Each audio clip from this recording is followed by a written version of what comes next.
ఇప్పుడు మనం క్రికెట్ చూస్తూ ఉంటాము. ఒక్కొక్కసారి క్రికెటరు ఆడే పర్సను సడెన్‌గా మీకు ఆయాసం ఎక్కువైపోయి కింద పడిపోతాడు. ఎందుకు?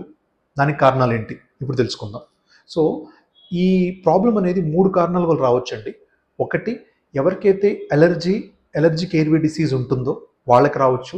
లేదా ఎవరికైతే ఎక్సర్సైజ్ ఇండ్యూస్డ్ ఆస్తమా అంటే ఎక్సర్సైజ్ వల్ల వాళ్ళకున్న ఎగ్జిస్టింగ్ ఆస్తమా వర్సన్ అవుతుందో వాళ్ళకి రావచ్చు.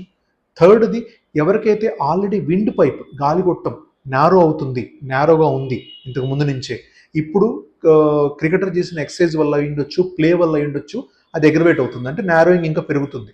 సో ఈ 3 కారణాల వల్ల క్రికెటర్ అనేది సడన్‌గా ఆయాసం పెరిగి అక్కడే ఫీల్డ్‌లోనే కింద పడిపోయే అవకాశం ఉంది.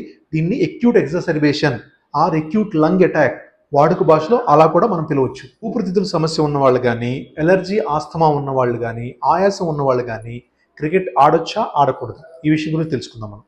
సో యంగ్ పేషెంట్స్ ఎవరైతే అలర్జీ, ఆస్తమాతో బాధపడుతూ ఉంటారో, ఎవరికైతే ఆయాసం ఎక్కువగా ఉంటుందో వాళ్ళు క్రికెట్ ఆడకూడదని ఏం లేదండి.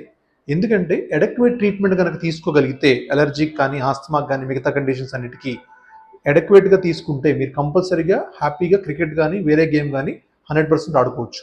ఎవరు ఆడకూడదు? ఎవరికైతే లంగ్ డిస్ట్రక్షన్ కానీ, లంగ్ ఫైబ్రోసిస్ కానీ, బ్రాంకెక్టాసిస్ కానీ, అలాంటి పర్మనెంట్ డిసీజెస్ ఎవరికైతే ఆల్రెడీ సెట్ అయి ఉంటాయో వాళ్ళు మాత్రమే క్రికెట్ ఆడకూడదు. మిగతా వాళ్ళందరూ క్రికెట్ ఆడుకోవచ్చు.